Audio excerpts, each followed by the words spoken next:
Today, we're going to dive into a business model that's fueling this huge new wave of online entrepreneurs.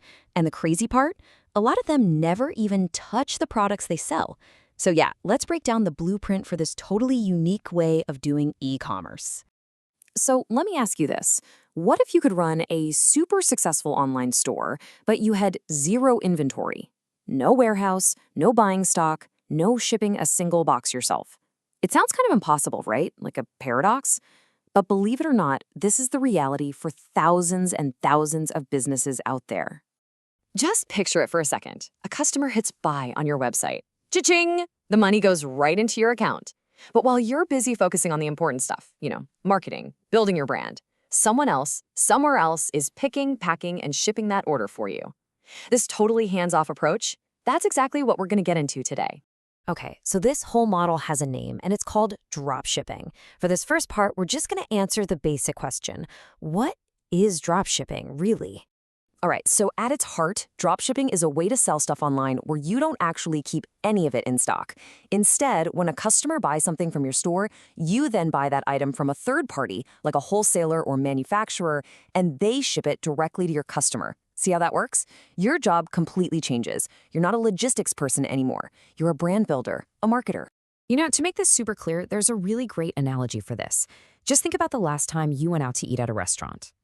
Okay, so in a restaurant, you've got the waiter, right? They take your order, they talk to you, they're the face of the business. Then they take that order back to the kitchen, and the kitchen is the one that actually makes the food. They fulfill the order. Well, in dropshipping, your online store, that's the waiter. You take the customer's order, and then you pass it on to your supplier, who is basically the kitchen. They're the ones who prepare and ship the product right to the customer's door.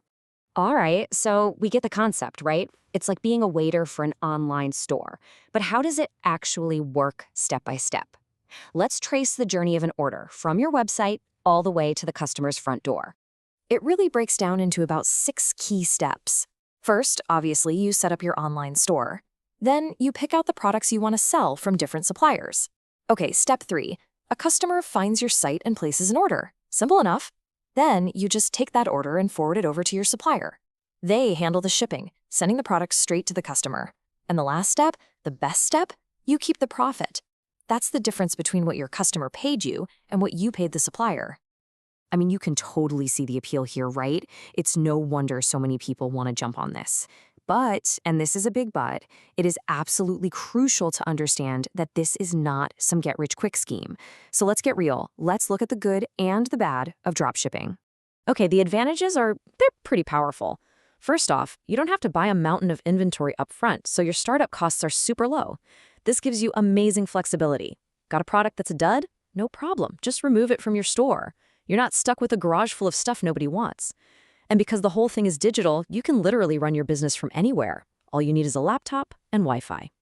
But, and you knew there was a but coming, despite what you might see from some gurus online, this is not easy money. Not even close. There are some really big challenges you have to be ready for. Okay, first off, because it's so easy to start, the competition is fierce. And that usually means your profit margins can get pretty thin.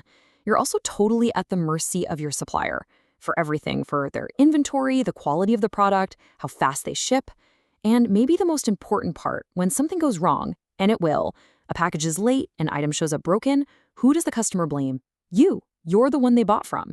You have to handle all the customer service headaches. And this all leads to a really key point. Success in dropshipping isn't just about setting up a pretty website. The real work, the real secret, is your ability to build a trustworthy brand, to get really good at marketing, and to provide amazing customer service, even when the shipping and handling is totally out of your hands. So we've got the pros, we've got the cons, but what does the huge rise of dropshipping actually tell us about the state of business today? Let's kind of zoom out for a second and look at the bigger picture here. What dropshipping really shows us is a massive shift in how retail works. The old way? It was all about capital. You needed a ton of money for warehouses, for physical stores, for all that inventory. But the new way? It's all about skill. Success now depends on how good you are at digital marketing, at strategy, at picking the right products. It's not about how much money you have to start. It's about how smart you can be. A total shift from financial capital to, well, brain capital. And This all leaves us with a really fascinating question, doesn't it? As all these lines between marketing, sales, and logistics just keep getting blurrier, could this model, low on assets but heavy on skill, be the new blueprint for what it means to be an entrepreneur? That's a question that's probably going to define a lot of what happens in online business for the next decade.